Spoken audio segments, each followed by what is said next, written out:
আসসালামু আলাইকুম গাইস।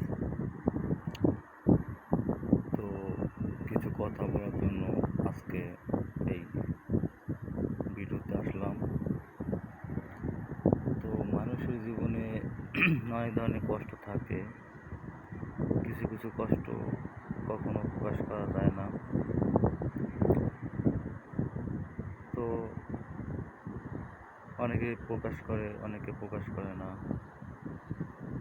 তো মানুষের জীবনে কষ্টের মূল কারণ হচ্ছে তার অর্থনৈতিক সমস্যা। তো এই অর্থনৈতিক সমস্যার কারণে অনেক মানুষের লাইফ থেমে যায় বা অনেক মানুষের লাইফ চলে যায়। তো যারা জীবনে কষ্ট করতে পারে এবং এই কষ্টগুলো উপেক্ষা করে সামনের দিকে এগিয়ে যেতে পারে, তারাই জীবনে সফলতা অর্জন করতে পারে। তো কথা হচ্ছে, আপনার লাইফ আপনার নিজেকে সাজাতে হবে। জীবনে অনেক কষ্ট করেছি জীবনে, তো প্রকাশ করার মতো কারো কাছেই হলো না। তো আজকে তাই ভিডিওতে প্রকাশ করলাম। তো মানুষের লাইফ যেভাবে কষ্টে ভরা থাকে, সেটা যার কষ্ট আছে সেই বোঝে। আসলে সুখ দুঃখ ভালোবাসা নিয়ে মানুষের লাইফ। তারপরেও কিছু বিষয় আছে যে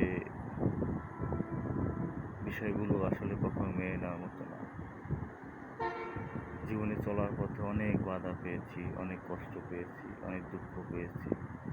তারপর চেষ্টা করি যে না, এই কষ্ট দুঃখ উপেক্ষা করে সামনের দিকে এগিয়ে যাব। জানি না কবে সুখের দেখা পাবো, তবে এটা বাস্তব যে মানুষ কষ্ট যদি আপনজনের কাছ থেকে পায়, সেটা আসলে মেনে নেওয়া যায় না, আর সেটা সম্ভবও না।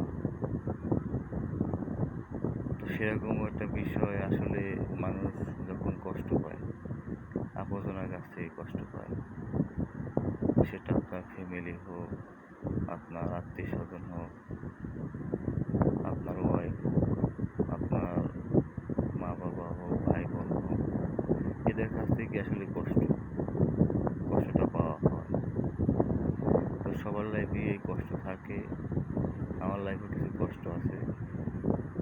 তো ছোটোবেলা থেকেই মোটামুটি ভালো একটা ফ্যামিলিতে জন্মগ্রহণ হয়েছে আমার, মধ্যবিত্ত একটা ফ্যামিলিতে। যাই হোক, অনেক কষ্ট করে লেখাপড়া শেষ করলাম, অনার্স শেষ করলাম। তো চাকরি পাচ্ছি না। তো চাকরি পেলাম, এখন চাকরি করতেছি, কিন্তু তারপরেও কষ্টটা রয়ে গেল।